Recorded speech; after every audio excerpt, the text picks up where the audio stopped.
Hi everyone, welcome back to Game Development Theory. Today we're going to talk a little bit more about heuristics, just to sort of finish up our three main basic game characteristics. So, we've had a question about an earlier part, just before we get into heuristics parts today, about the length of playtime. Now, I know I gave some new terminology about that when we first sort of met it. And the question is that many games use the term campaign as a more sophisticated term for their story mode. I was wondering if campaign would count as all the levels of a game plus all the secrets, achievements, branching choices, etc., or it would count as playing all the game's levels through. It's an interesting one because the campaign is just a series of games or sessions linked together in some way. So, in fact, the campaign for say this one might be, I don't know, Call of Duty or something. So you know, it might have secrets to find or something. Resident Evil, let's say. Resident Evil has loads of secrets you can find, loads of hidden extras, that type of thing. But you have to get all of them to go just through the storyline. Interestingly, the campaign in both regards would, in that case, the story mode, would both be a campaign. Because remember, the definition is relatively loose. A series of games or sessions linked together in some way, while the link is the storyline, the story mode. So both of those situations would be a campaign. Do remember that they are mildly subjective. The terms can be sort of extended and lessened depending on how you're looking at them. As long as you recognise that it's a series of games, you're unlikely to play it all together in one session, then you're fine, it's a campaign. But very good question, very good idea to check these things out so you're not quite sure which way to go. So, campaign story mode used sort of equivocally, and the word campaign, the term campaign can be used for playing through story mode and playing through absolutely everything. It's just this is the same idea of a series of games being linked.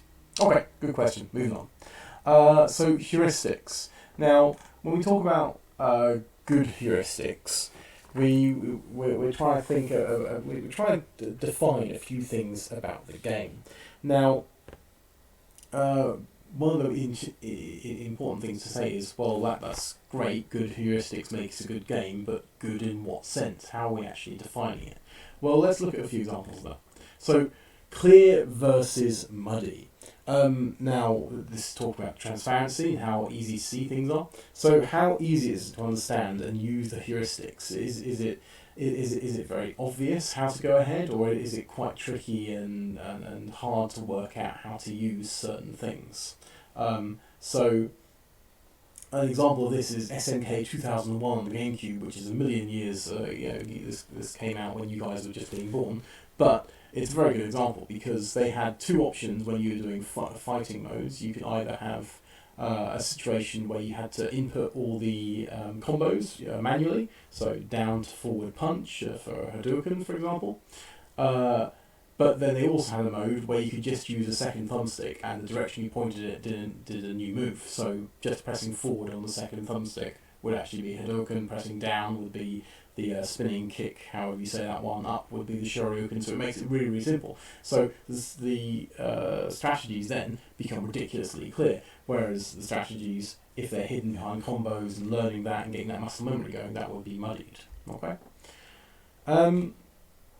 So rich versus sparse. How many heuristics does the game have? Do they cover most of the situations that arise in actual play? So are there strategies for everything?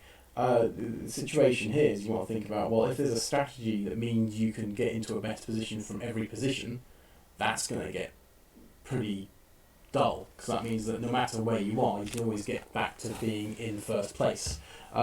It's kind of like you need to recognise sort of directionally that there will be a winner and a loser. You can't keep swapping those things, otherwise it just becomes snakes and ladders. Everyone's going up ladders, down snakes. It's all random. No one's actually interested, apart from the person in front. But they're quite just as likely to fall down as well. So you need to balance out the amount of strategies you can have. Satisfying versus unsatisfying. I mean, this is fairly clear and obvious. Are they enjoyable to execute? Are they fun rather than work? Yeah. So this might be an idea of crafting in games as a strategy to win.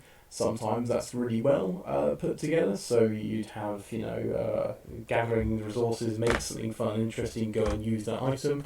But if you focus too much on the gathering to create something like a lot of sort of clicker games and the time wasters, then you're getting towards unsatisfying and therefore bad heuristics, you could say. And last example, powerful versus weak. So do the heuristics push you forward hugely, or do they just allow you a little bit more each time you use a strategy? So Mario Kart's a classic here. So you can argue that the items on a Mario Kart course give you a huge amount of power, so they're very, very powerful heuristics. You get a blue shell, you are knocking out the person in the first place. If you get 3 red shells, you are going to be able to home in on people and knock out 3 players. They're very powerful strategies. Weak strategies are things that just give you a tiny little bit extra each time, so it's perhaps sticking to the inside lane of corners rather than the outside lane of corners. Yeah. So how strong are the strategies? And again, that mixes back into satisfying and unsatisfying, because if everything's too strong, you constantly just blast into the first place, and everyone's just blasting ahead. So is there any satisfaction when everyone can just constantly surge ahead? Okay, so 4 things to think about. Clear versus muddy, how obvious it is. Rich versus sparse, how many are there to use. Satisfying versus satisfying, are they fun or are they a bit of a chore? And powerful versus weak, how easy are they to sort of surge ahead in the game, and is it too easy to surge ahead or too hard to surge ahead? So you've got to strike a balance.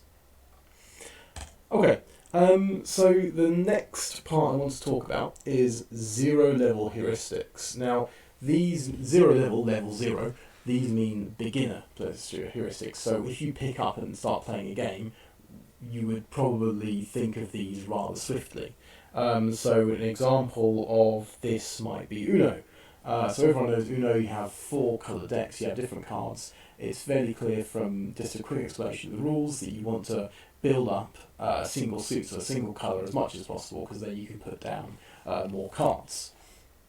On the other side of that, you might have something like chess, where chess has huge strategy. The first move dictates a lot of the game. So if you could argue that there's bad 0 level heuristics in chess because it's a very advanced strategic game.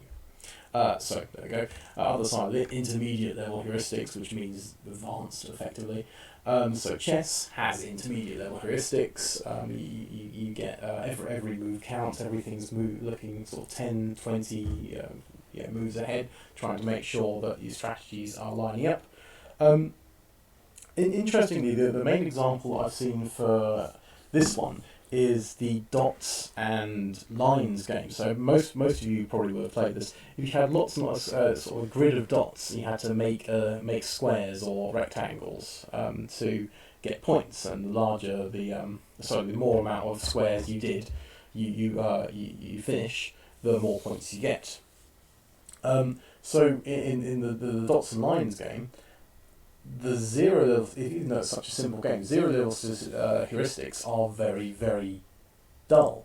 Draw a line, randomly hope you'll get to a situation where your opponent, lets you finish a box. But the intermediate and advanced level heuristics are amazing, because you then have to think about, you need to avoid finishing a box for as much as possible, and you need to work out how and where your opponent can go, and in the end it becomes almost mathematical, because you're counting how many squares will be finished if I go to this point here, and it has a big domino effect. So there's lots and lots of things to think about further down the line for such a simple game.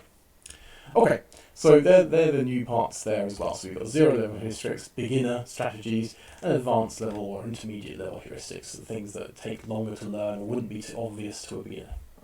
Okay, so your final task for game development is evaluate a game of your choice from the 4 ranges of heuristics from the start, are they clear or muddy, etc. So give a reason why you think that's the case as well. And secondly, think of an example of a game with good zero-level heuristics and a game with bad zero-level heuristics. So good zero-level obvious strategies for beginners, and bad zero-level heuristics, not obvious strategies for beginners. Don't use my examples, of course. I have used those. You have to think of your own. Explain why you think this is the case. That should be for both of them. You should explain why they are clear or muddy. Why are they rich or sparse? Or why do they have a good sort of beginner uptake or a bad beginner uptake? Okay. Well, you've got a few things to try there, and hopefully that means that you've got everything you need to look at for your hand-in on Wednesday. So this is our last task on this. Do remember that I recommend doing it in slides, so you can sort of line things out nicely and make sure your titles work. And generally, a question per slide would be a good way of doing it, so you've got enough room to bring in everything you want to say and pictures if necessary. Okay. Well done for getting this far. Good luck with the tasks, and I'll hear from you through assignments very soon. Bye.